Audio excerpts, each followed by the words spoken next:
are gonna work on our lab.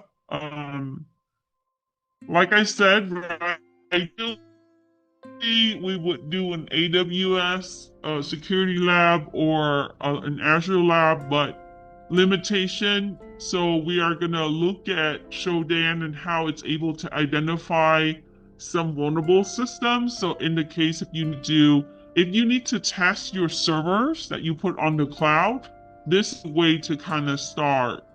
Um, so typically, we only gonna need Kali for the ending steps. You would need to download Kali Virtual Machine, and if you're running this on your home computer, you need to have VirtualBox app and a VM. If you don't have these things and you want to come in another time, you can pop into my class afternoon tomorrow. You can work in the back while I'm lecturing, or I can help you doing the lab if you have questions. I'm typically here 1:20 to 5 o'clock, and then there's another class in here after that. Or you can stop by next Monday. We're gonna do the same lab, but probably the same way. Um, you know. Anyway, so I can find those IP addresses, and you can run it on your Kali Linux virtual machine and take a screenshot. Or the first part you can also do it on your phone. Okay, so once we download the VM, what we're gonna do is we are gonna go to our downloads folder. As always, find the downloaded folder, right click, show more options, 7-zip, and extract files.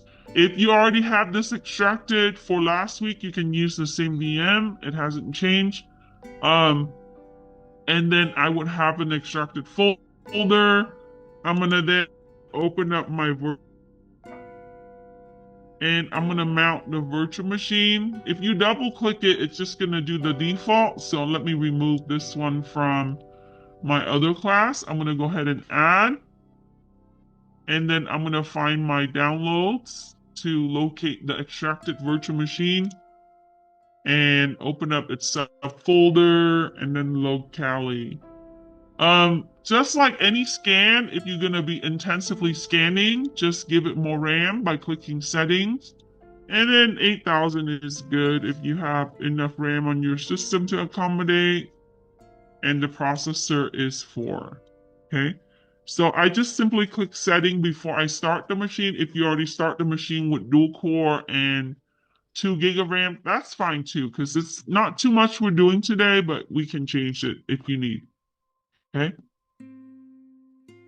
Once I have all my configuration in, I'm going to go ahead and start my VM. So that's the first part, as in many labs. Now, in order to use Shodan, you have to register for Shodan. Um, Long ago, they were able to allow you to search for try, but now you have to have an account to search.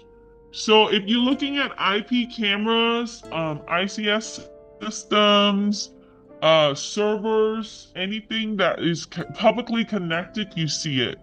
You can find a bunch of honeypots. So if you want to look for honeypots to test, you can.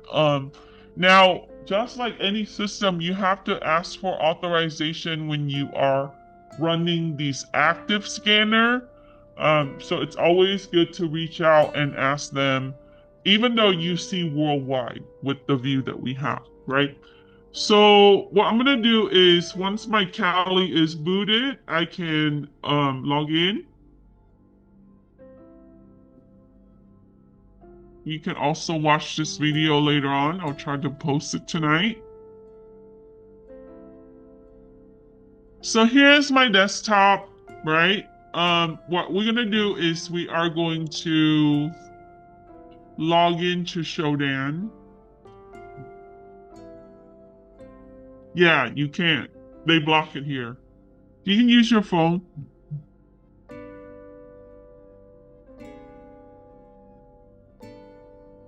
If you actually Shodan on your phone, it's we're not doing anything with this, so it's no big deal.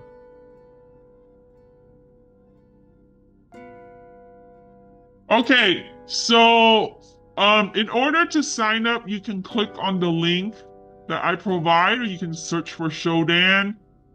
Click on Shodan search engine, and the website will look something like this. Okay. Now here you can simply do a simple search if you want, just like any search engine. But when you start putting in the filter and the criteria for the advanced search, you need to log in, right? So I would encourage you to create an account. You can use Google or you can use so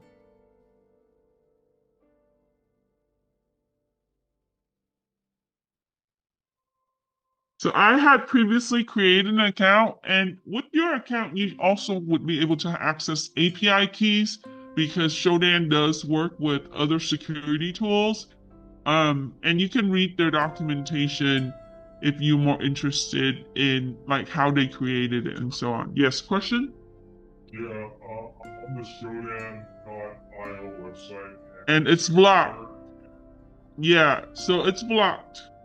So in the virtual machine or on your school computer, they block the website.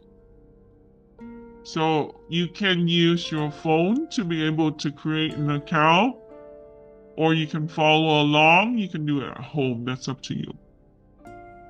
Yeah.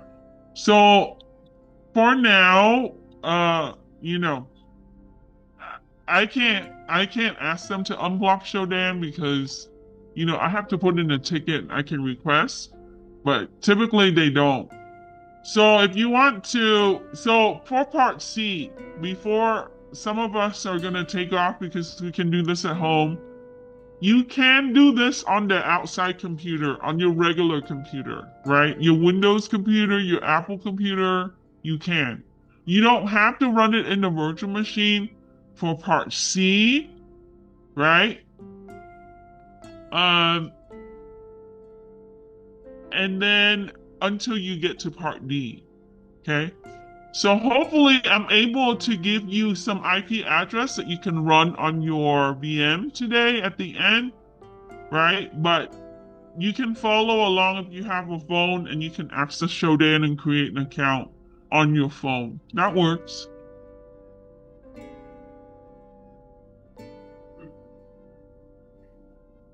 All right. So what we're going to do is we are going to answer what is Shodan, right? So when you look at the website,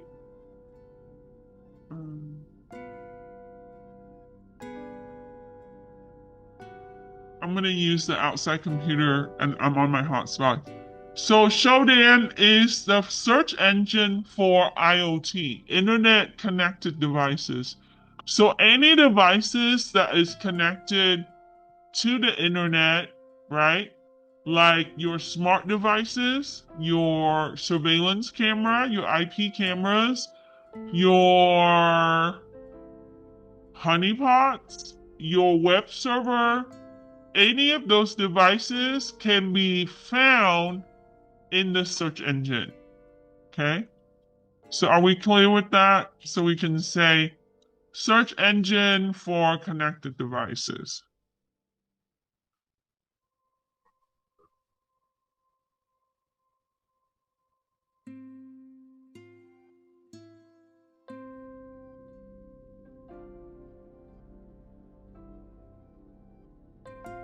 Okay.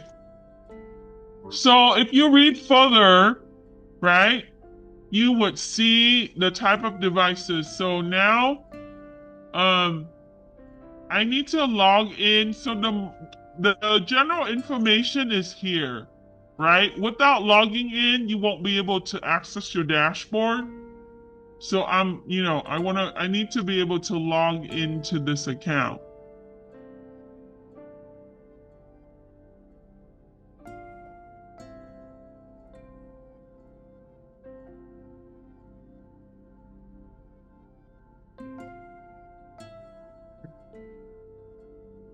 I won't want that to save. So this is what your dashboard looks like.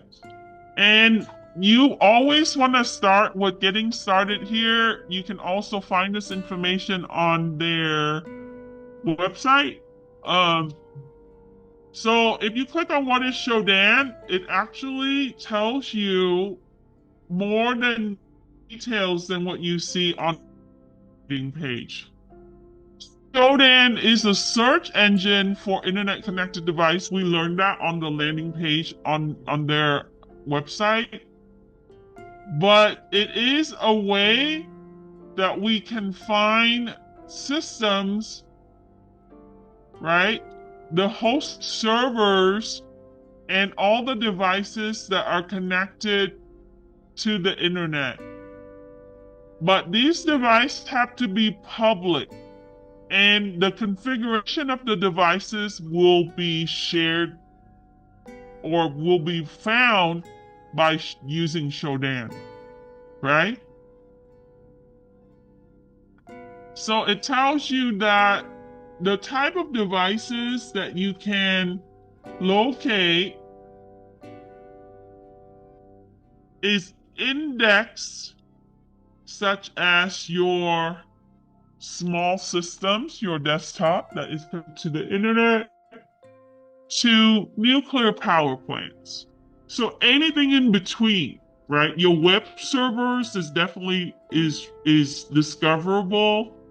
Your honeypots, your smart devices like your Google Nest, um, even your Amazon devices. So we can say from desktops to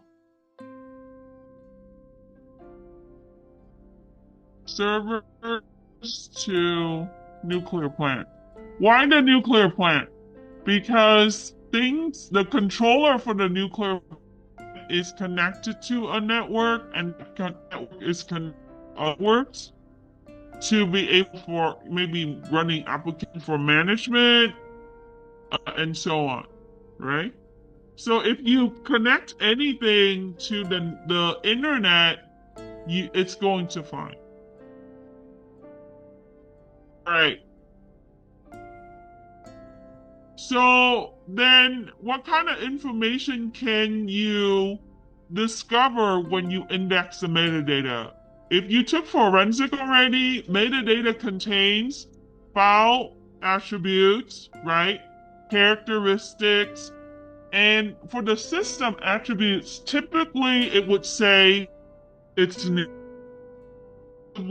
addresses and the services that it's running.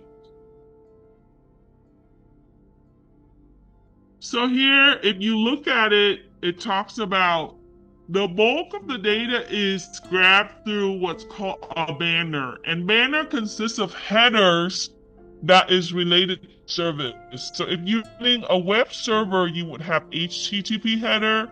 If you run an FTP server, you would have FTP headers.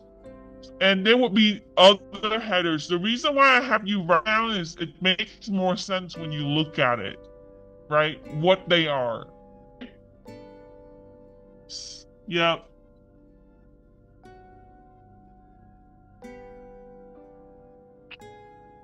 No, they have their specific systems that is used that is are you talking about like locating home addresses and things like that? Yeah, Esri is a company in Redlands that produce mapping for the world, including Google, and they also build out databases for police department and some security agency. This is how they're able to. This is how you use Google Map, right? So they produce the map system. Okay, so basically the metadata is going to give you, so we can say, right? So it would have such as services, protocols, by address, maybe a service provider like AWS or Azure or some other. Also, location, geolocation, like physical location, what city and um, country and city, etc. You see more, right? Um,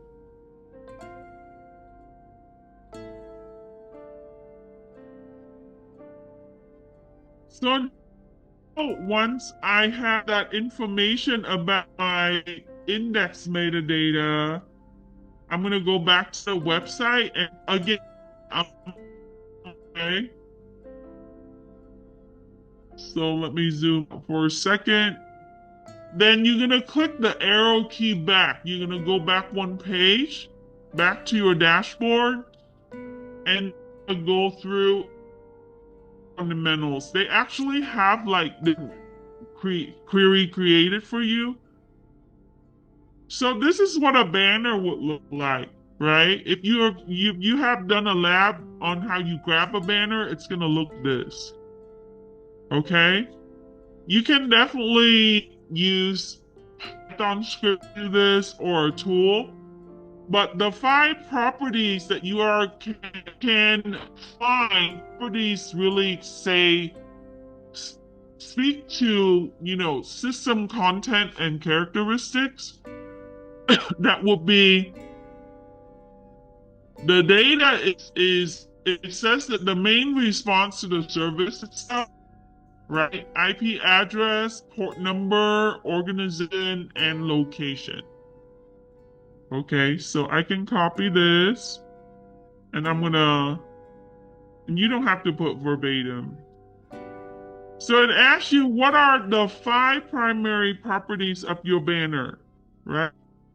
The data, which is what the server back to the request, the system. So when you type in your browser, right, google.com, you connecting to that server, so that server respond back with the data.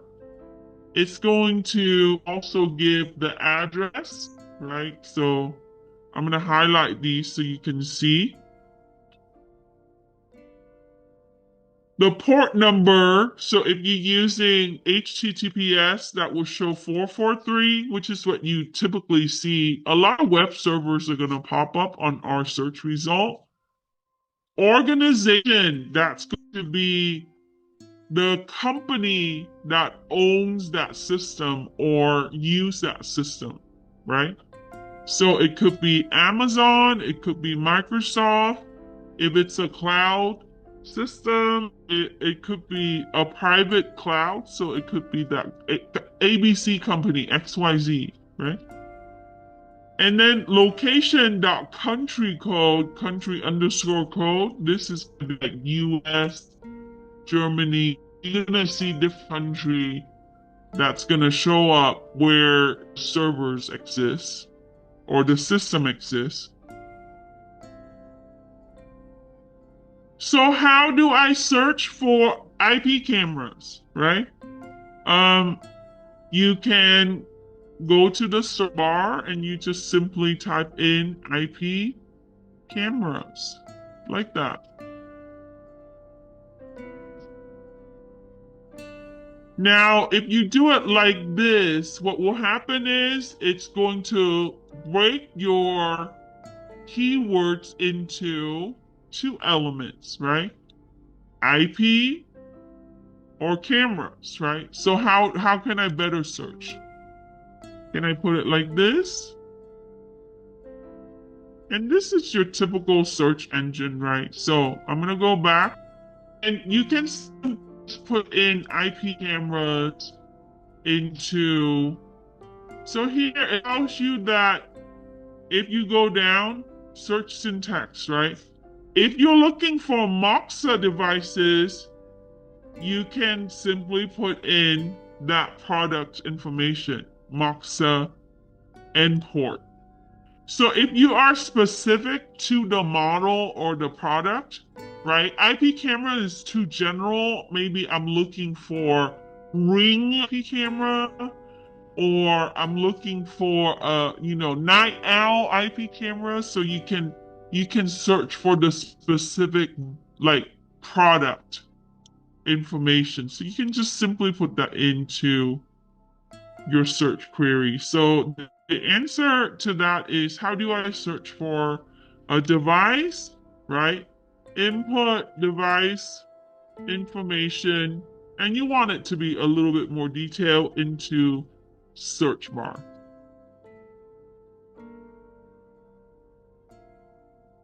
And then click search, right?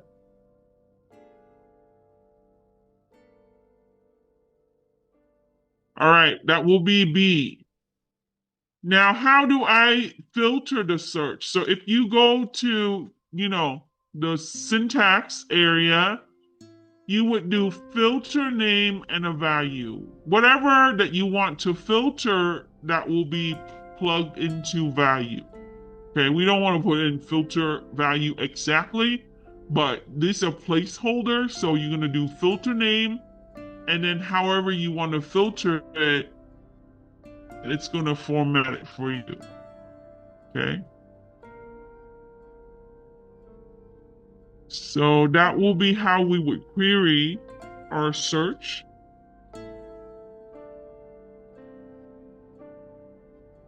And then if you want a certain country like United States, how do you, sorry, let me not put a letter there. So coming back to the website here, you would do country colon and the two letters that represent that country, right? Like US. So we can say, for that answer, we can say country colon, that's lowercase, US. Okay, no space after the colon. Now, if you want to search for Microsoft Server, and you want to put that in here, right? You can also put in additional criteria, like I want Microsoft Server that's in the US. I want Microsoft Server that is in Africa, right? Geolocation, I want a certain city, etc. So you can put in like the region also. So we want to put in org, right? Microsoft Corporation, that's who they are. So org, follow that with Microsoft, and you can also put that in, if you look at the syntax, you want to put that in quotation mark, your string.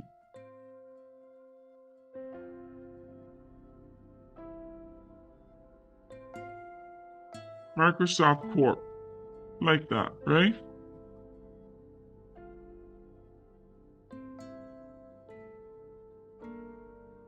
I know it shows kind of different on Word, but that's how you do that. Okay, any question regarding search query? Easy? So I want you to learn how to do this so when we do it, it makes sense that we're doing it, right? Okay. All right, so let's search for some cloud.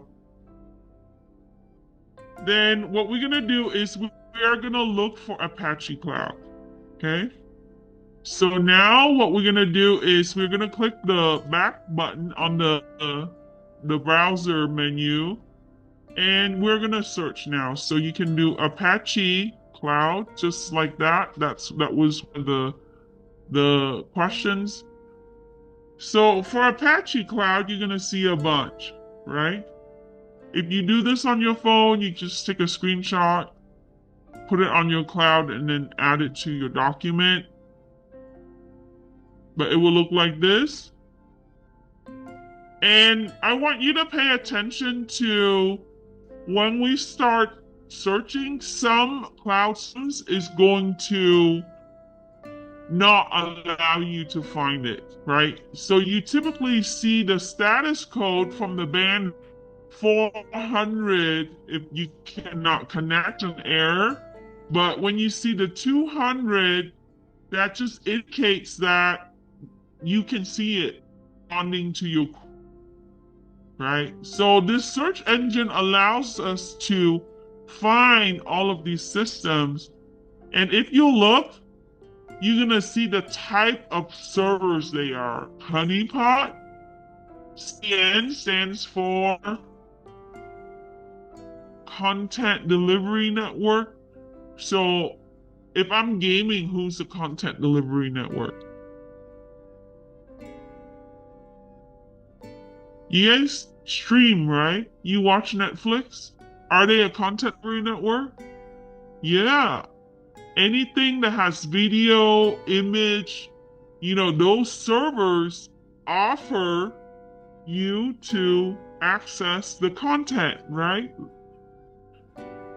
Okay, so this is a CDN. It also has a honeypot and it is cloud. So you're going to see a bunch of honeypots. When it says honeypot, so what do we know about honeypot? They want to learn about potential attacks. So it looks like a real server, but it might not be, right? Okay, so definitely find a lot of honeypot when we put in Apache Cloud. Why Apache Cloud? Apache is used as a web service for systems like Linux, and cloud is just a product, right, that we can access other systems. So what's the total result here? I got 13,587 today. That could be different down in the future. 15,587. Is that right? 587. I have it backwards.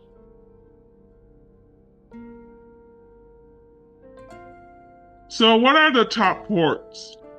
So it's going to give you the top country that has the most systems. We always have the most systems in a lot of the criteria. 443, we already know that this is HTTPS, right? Port 80, HTTP, that's quite a bit still.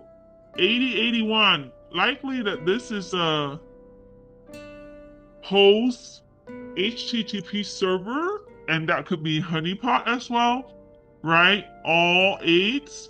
So you do see a lot of web-based. Whenever you see this, that's your web servers or web-facing systems.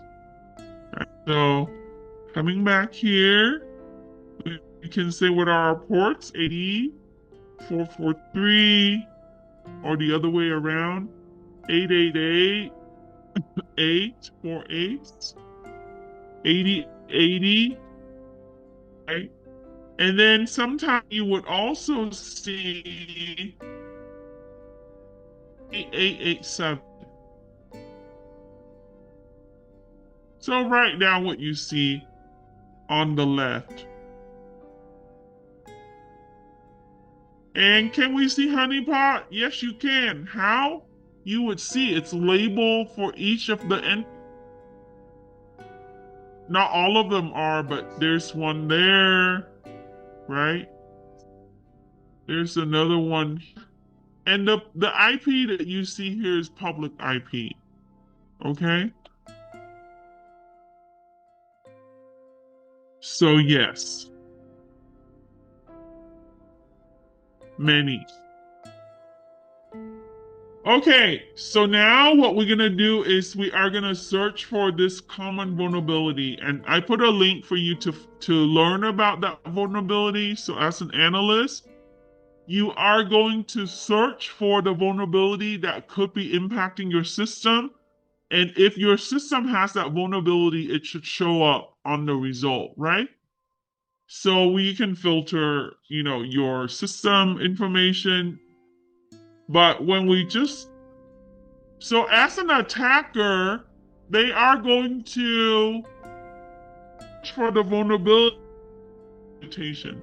Right. You're gonna use VULN colon and then put in your CVE number. Okay? This is a heartbeat vulnerability if you read it, and it pertains to SSL is used for HTTPS. Okay? And heartbeat plays on the flaw of this. No? Okay. So it's also going to tell you in your results about the service. We know that SSL uses it, and there are different versions being implemented. So most of them are. It should be at version 3. Not all of them have it. So you do see some others that don't all the version information for you, or it might not list it, or it might list only version 1 and 2. So this one is vulnerable right here. Okay. Disclosure now, because people on YouTube video that are not students, right? I know I put a disclaimer on your assignment. This is for educational purposes only. It doesn't include any attack, and in any form of attack or illegal attempt, I'm not responsible. So, this to be a pen tester, you learn this to be an analyst, because people on YouTube think that this is a way that we can find targeted system. So sometimes you're gonna see, 302 status code. So there's different way. It depends on how they set up the system. Okay. All right. So what are some of the top products? So on the left, you can see the top product here, right? You have the country. Japan actually is high ranking. See that? For heartbeat. And then United States. But so that changes depending on our search. Top ports is kind of similar. You got the 81 on the list. Top organizations, top ports. Apache HTTPD. BOA web server, that's going to come up. So we can say Apache HTTPD, right? BOA web server.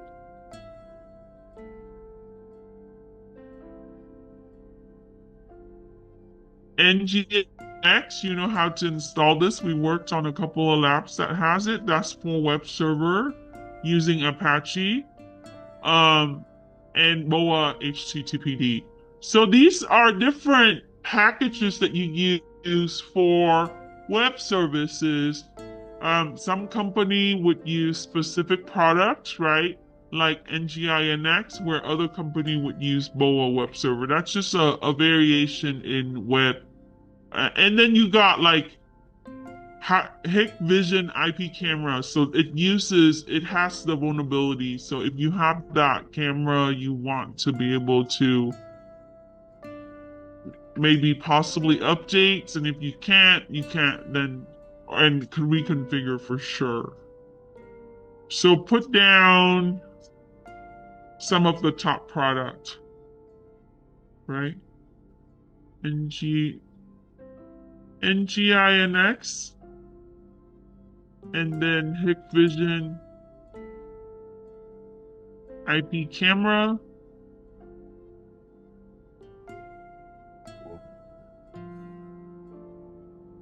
What are the top operating system found in this vulnerability criteria? The results that shows us, if you go down, right? Synology Disk Station Manager, almost all, and then Linux. But there are different releases, different version here. So this could be the OS specific to a certain product, right? So this station really pertains to also storage. So I just copy and paste. But you can put Synology Disk Station Manager. There's version 4.3-XXX, right? And then version 4.2. So the operating systems there. I don't know why it drops it to the next line. I guess the format.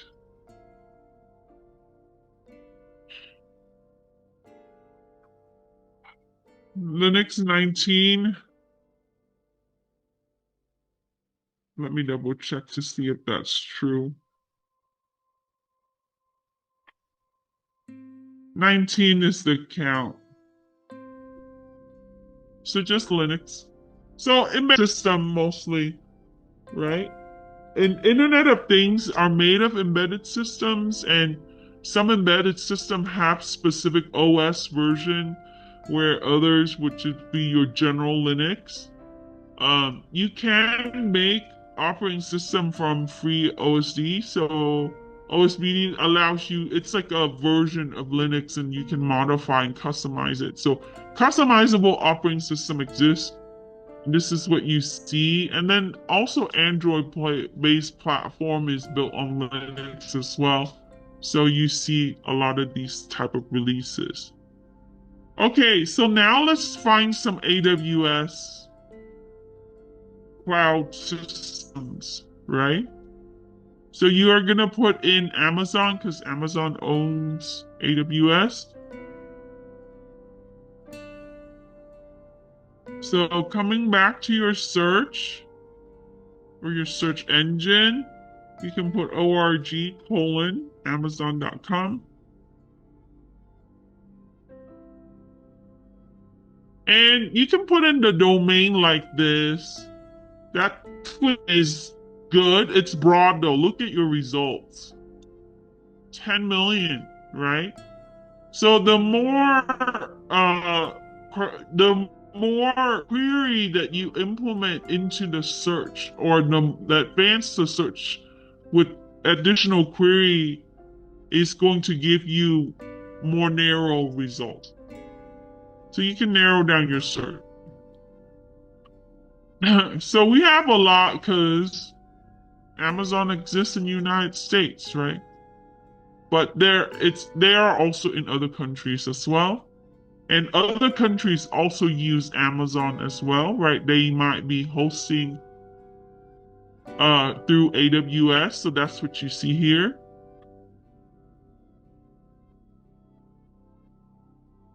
So at this point, if you can screenshot, add it to your lab.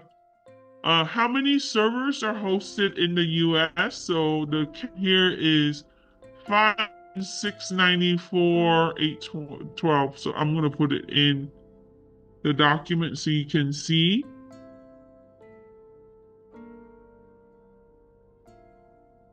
So 5.6 million approximately.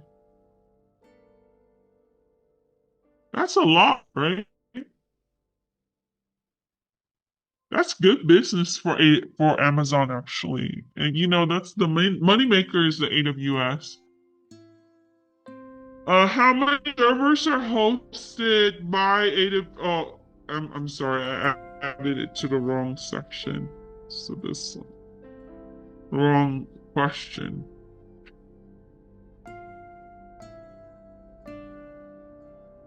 Okay, now let's look for Azure. Now we're gonna look for Microsoft Corp.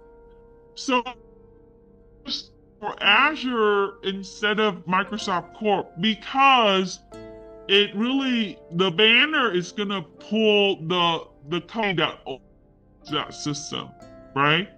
And cloud company that own the system, they own the domain, as you saw with Amazon.com earlier, right? That's the company's name. They have ownership of that public IP and ownership of the systems itself.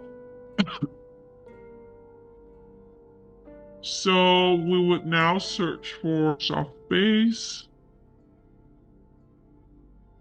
And you see that there. So you're not less. So if you compare AWS to Microsoft, you see that it's like half. Microsoft has half compared to. So Amazon is the more popular product, right?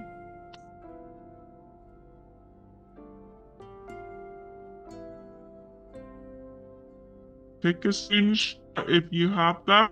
Um, and then how many servers exist, or how many systems, I should say? 2.3 million approximately. To be exact, 2,304,000, right? So that's quite a bit still. And that is growing. So if you look this information up a year from now, that could be different. Now we are going to look for 3389. Who knows what this port is for? Remote desktop. Okay. I covered this in 40A. So why desktop? Because when you have cloud instances, you have to connect to it. Cloud instance, your server, right? Like infrastructure, I might have a Windows server. I'm going to use RDP to connect to it. Where if I have Linux server, I would use SSH. It's I can use SSH for my Windows server, but typically an admin would use remote desktop protocol to connect to their Windows system on the cloud remotely. Okay. Remote desktop server uses common port 9. So if you search for this on your Shodan here, you would find quite a bit. In the systems, typically you see Windows 10, right? And you would see desktop protocol using NTLM, NetBIOS information that exists in Windows environment, domain, NetBIOS name, etc. Okay.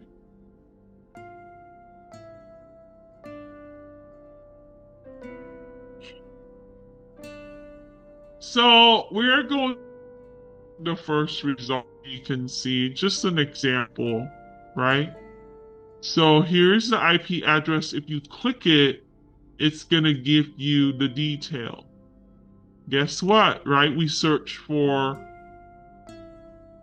RDP, and RDP is for Windows, so the cloud provider typically is Microsoft. Not always, but common, right? And the cloud region, it tells you the region. And they want to use the close enough region because you don't want to go too far in another continent for your data center, only because your connection is the farther you are from the destination, the the more delay that you likely would face. So there's some latency in that. Okay, so let's go through and answer this together. What's the public IP? This is the public IP for that first entry. And you can use the second one or the third one. I'm just taking one as an example. What's the domain? So you go to the property page, right? Let me see if you can find. If it doesn't list the domain, you can leave it. Oh, yeah, just a fully qualified domain information. So sometimes it doesn't resolve and give you the domain. Let me see if I can find it. Yeah, the CN is only Windows 10. So Windows 10 is their DNS. You definitely know that this is a test system. Nobody names Windows 10 as a... So... What's the operating system? You guessed it, Windows 10.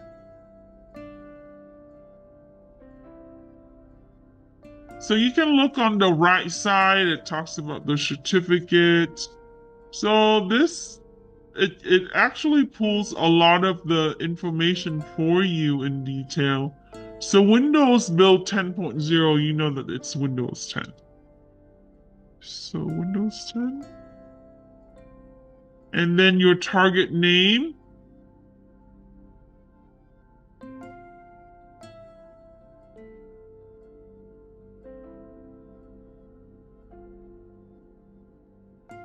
The fully qualified domain name for the domain is this. So sometimes they are different, sometimes they're the same.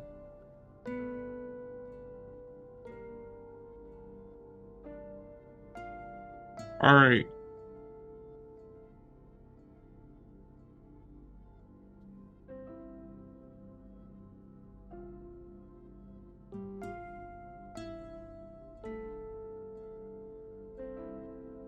Who's the internet service provider? So it tells you Microsoft Corporation. Why? Because they own that network and their network service is provided by them. So Microsoft Corp. Geolocation. This is in Europe, right? So it tells you country is the Netherlands and the region is Western Europe. It's because the data center is labeled for that. Amsterdam, Netherlands.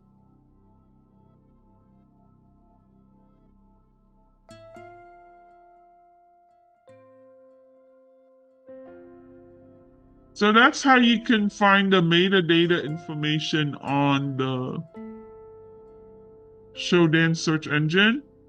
Now we're going to go back and we're going to look for buckets.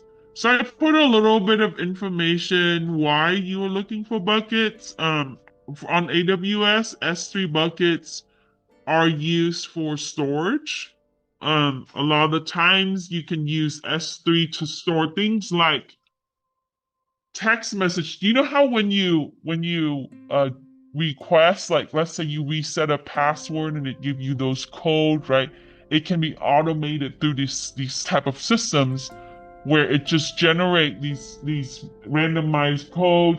We can use it to store messages between the system, automated systems. So buckets are it's hosted as a system on the cloud.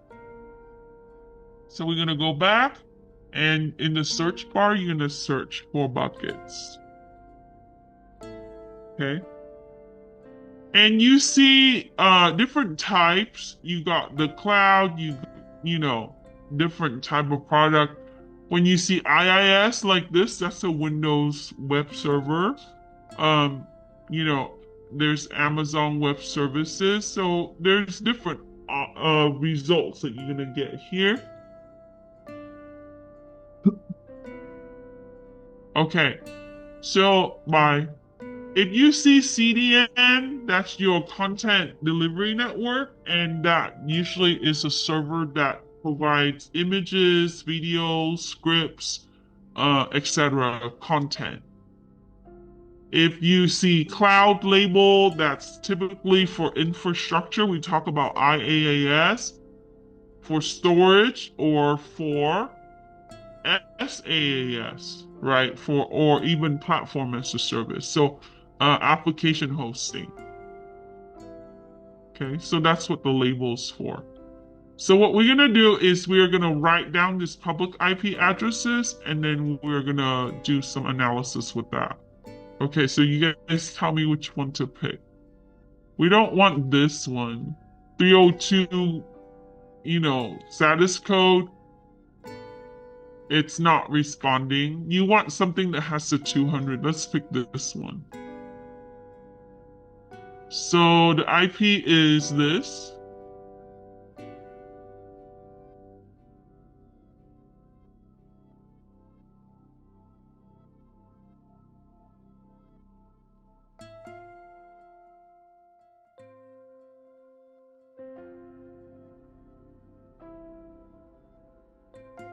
That's one.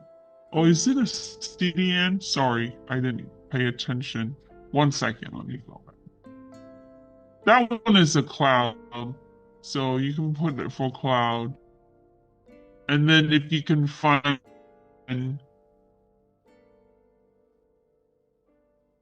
but Strapi admin typically is that they had put it through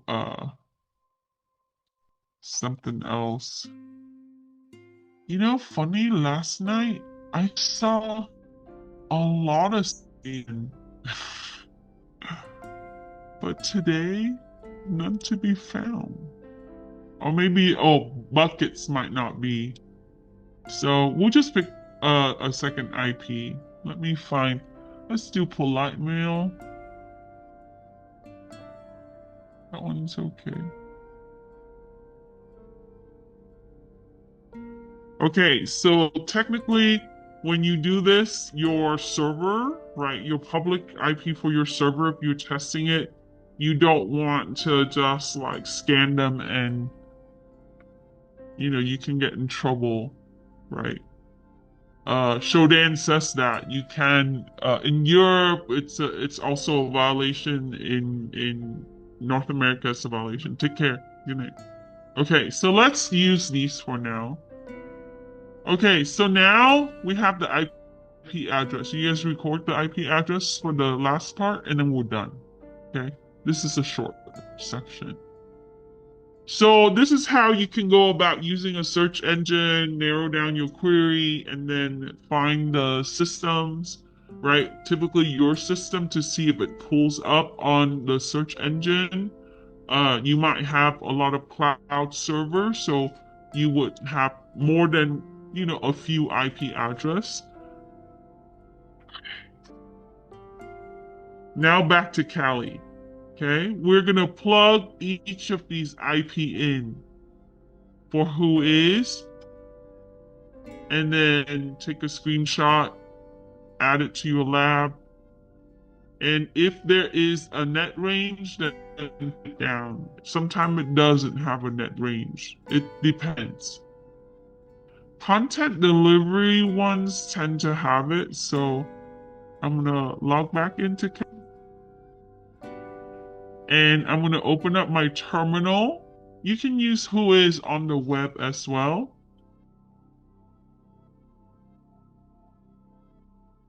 So if you never used Whois before, it's a good way to find domain information, who owns that domain, even if it's housed through Amazon, right? Typically, if it's AWS, it would also give you Amazon information. So I'm gonna copy paste this in here so you can see. So you type Whois space and then the IP address. Whois one word, right?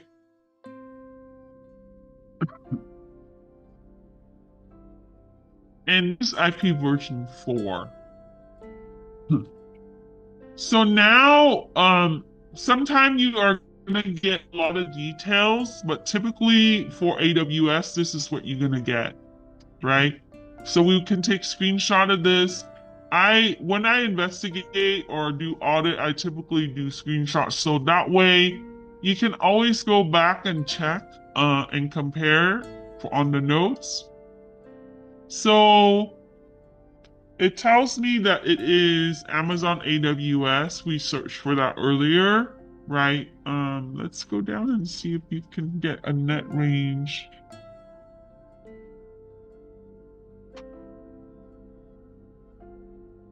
Yeah, so this one doesn't give you a net range. Let me see if I can. Is there one? Yeah, but it did tell you who it's registered to, right?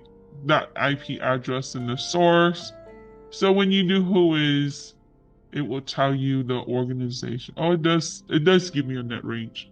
So this is and typically you would see the 0 because that's your network ID and it goes to the broadcast. So it's actually a bot, and the CIDR is this a /12 and a /10 there. So I'm gonna copy this and then put it in here. And then you can try it for the second IP address. I won't do it, you should do it. So I'm gonna do who is again, right? And then you put in the IP address that you pick, which we just randomly select this one. It doesn't necessarily mean that it's our target. And then you take a screenshot and then you can find your.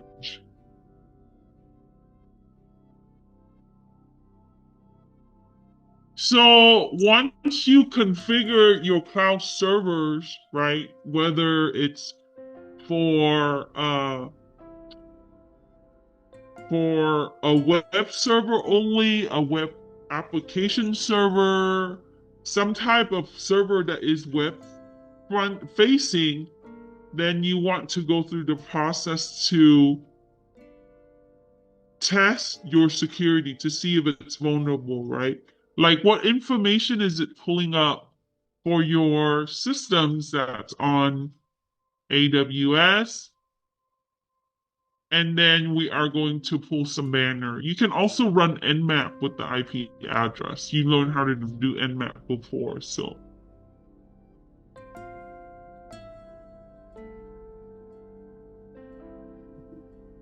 Okay, and then after you take 2 screenshots, right?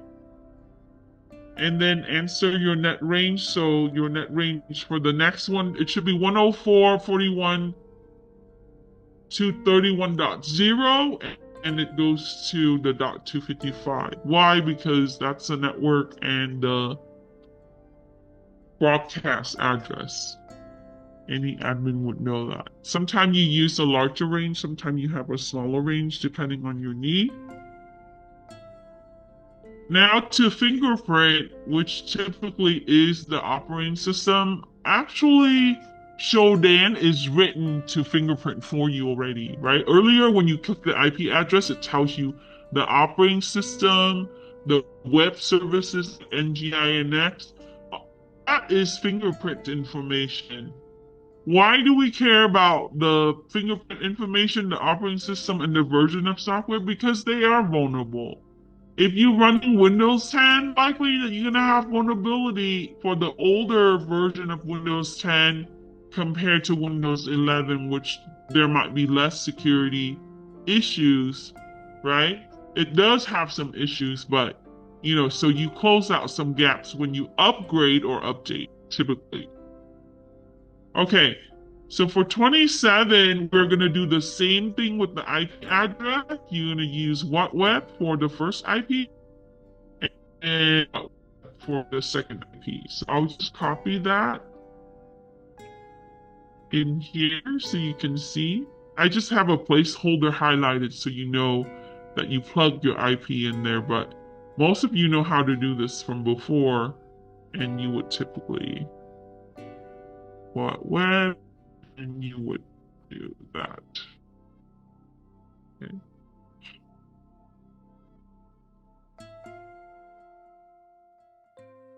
So I'm going to do the first one for you, and then you can do the second one after you do the first one. Okay, so I'm going to do...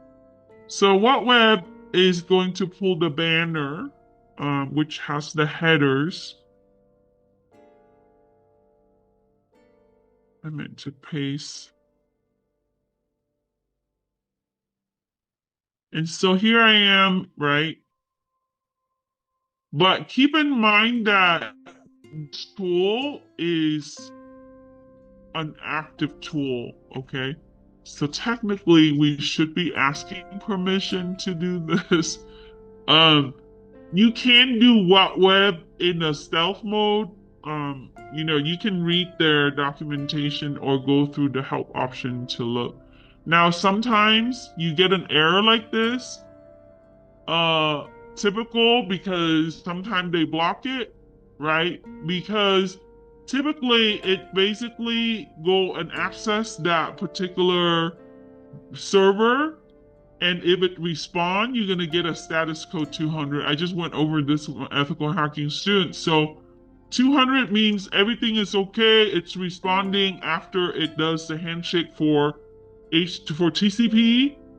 This is a 443. It doesn't port it through the HTTPS, yeah, that your browser normally push it through.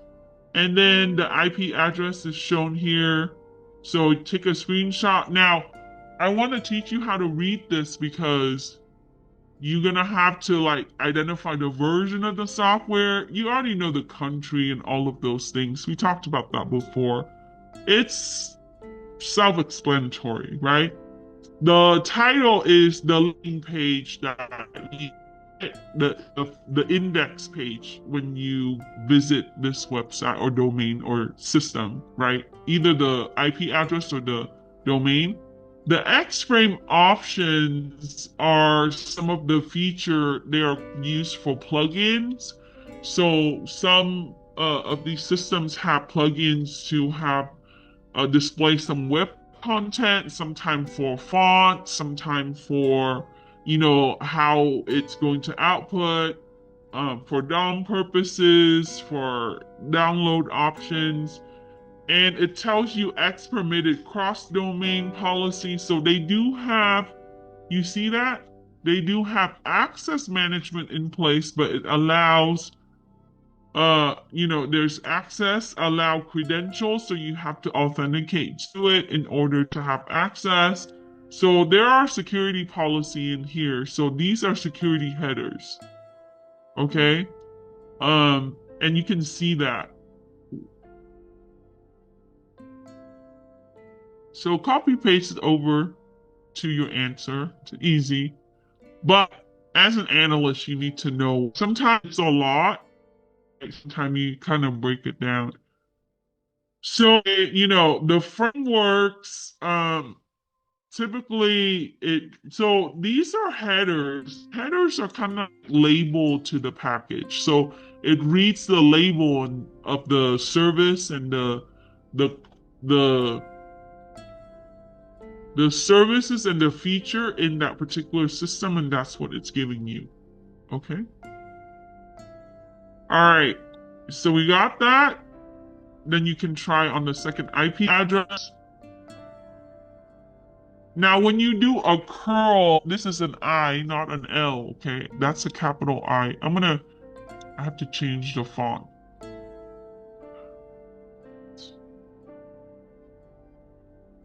I think Roman is probably ideal.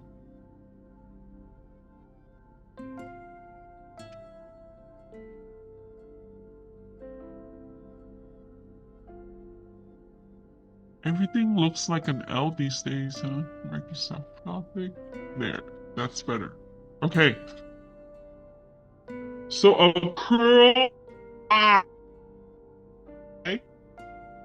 and then you put in the H and then the address that you picked. So we're going to I'm going to copy this and then I'll plug in the IP address there so you can see.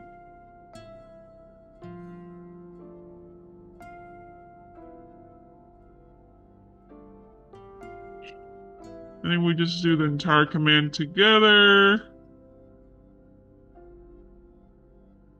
And if you want to learn more how to do curl, I did this with my ethical hacking class last week.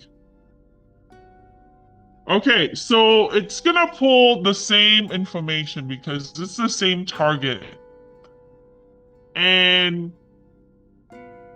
But the way that it's organized, the curl is going to give you a little bit more organization in the output and sometimes a little bit more details. If you have questions.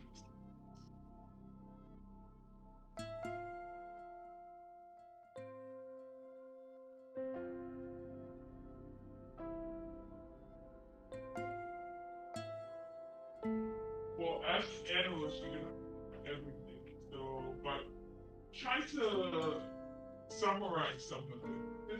It's verbose, right? It's gonna be a lot. Yeah. So I'll get to that. All right. So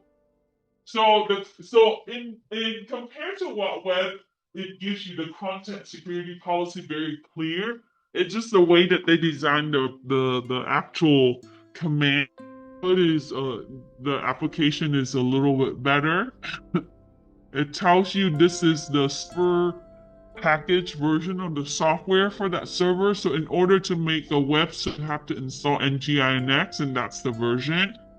And it is responding, so you get a status code 200. Um, and so you can see, you know, the security policy here. And then there's no referral. You would have a web referral. Basically, that's another system that would be able to forward that to that domain. And if you like let's say that I used to have abc.com, but then I changed my domain to abc.net halfway through, and I want to redirect. Typically, sometimes you see a referral used for that purpose. And then, so it gives you a little information, and it's organizing it a little bit. So you can see. So does each cloud server have security protection? Yes, definitely. They have to, right? Um, Unless you have like a completely vulnerable one, and typically honeypot or something, not practical. Maybe a testing system. Is each server intentionally public? Well, if it's web facing, it has to be public. And we do have security rules to protect some information, right? Do some of them would have like no cross-site scripting, and it will tell you that. So the question came up earlier is that Freddie asked is, should I write down everything that is giving me here? Sure, because as an analyst, you have to know every single vulnerability. And in Kali Linux, you can copy and paste it over, organize your data a little bit, and then interpret it. Our service is outdated. Well, you have to search this a little bit. So if the is not current, and that's something that you can come to do, right? I won't you. So you can look at the version of NGINX. Is that a current version? If it is current version, then they're not outdated, right? If they're using SL, that's not current, like not using SL version 3, then that they're outdated. So you have to look at the type of services, but it's going to tell you some general information about that particular bucket. Okay? All right. Now we're going to do a quick Azure 4 Part E. So go back to Shodan, help you search for that. So this one, we're going to look for Windows blob. And sometime in the actual configuration, it'll say blob core, etc. Right? You would see that the common name. That's how it's able to pull it. Okay, so allows you to pick. You can just pick one, but we need to make sure that it's responding, right? So I don't want to pick this one. It says 400. The first one, no. The second one, no. No, right? You have to go down the list a little bit further. And if you do this on your phone, you can find them. So they are a little harder to find compared to what you see. So this one, right? That's a 200. So, but we, no assign that's for automated, so we might not be able to find one. Oh, here, this one.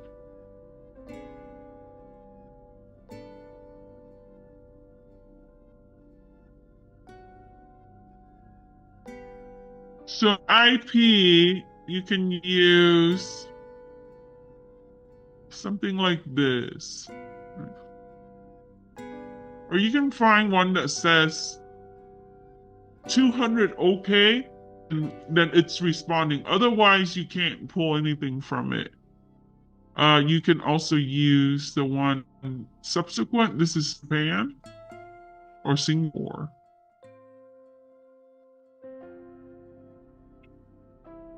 So there's two options for you there.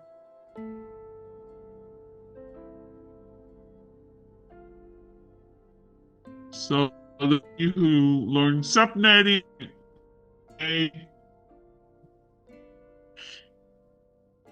why class A? Because you can have many addresses public.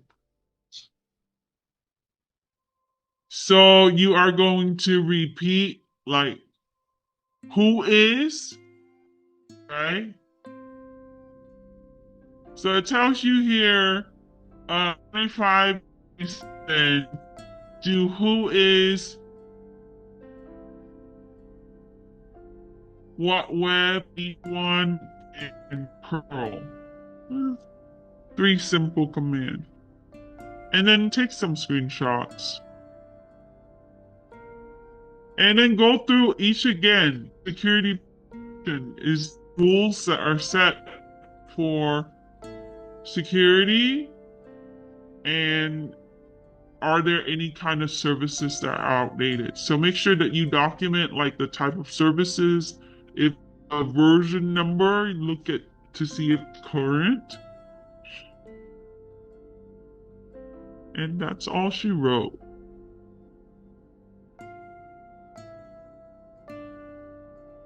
I forgot the E in this. Sorry, it was like 4:30 in the morning and I'm like half awake when I wrote this.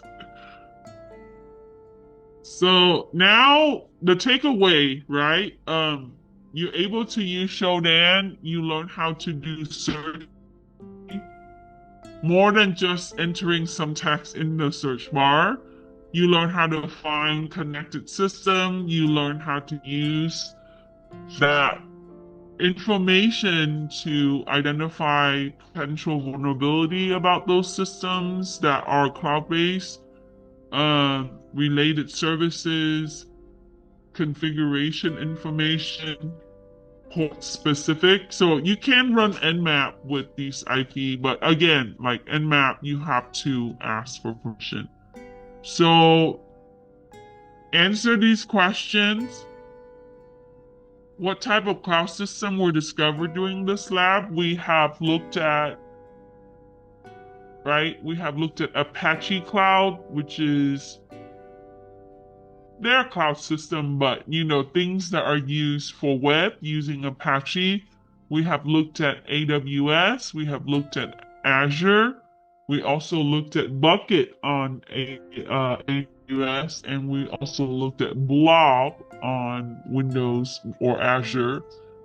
We also looked at specific port that, cloud system that uses remote desktop with Windows environment. And what services were exposed? Well, there are some services that we see that, like the vulnerability. We looked at the SSL heartbeat, um, and remote desktop exposure. Is that dangerous? Why is it dangerous? Well, if your remote desktop configuration is not secure, or if your key is jeopardized, someone can remotely log into your server and reconfigure your system, shut it down, take over. There's so many things. And RDP itself is a vulnerable protocol. So you can also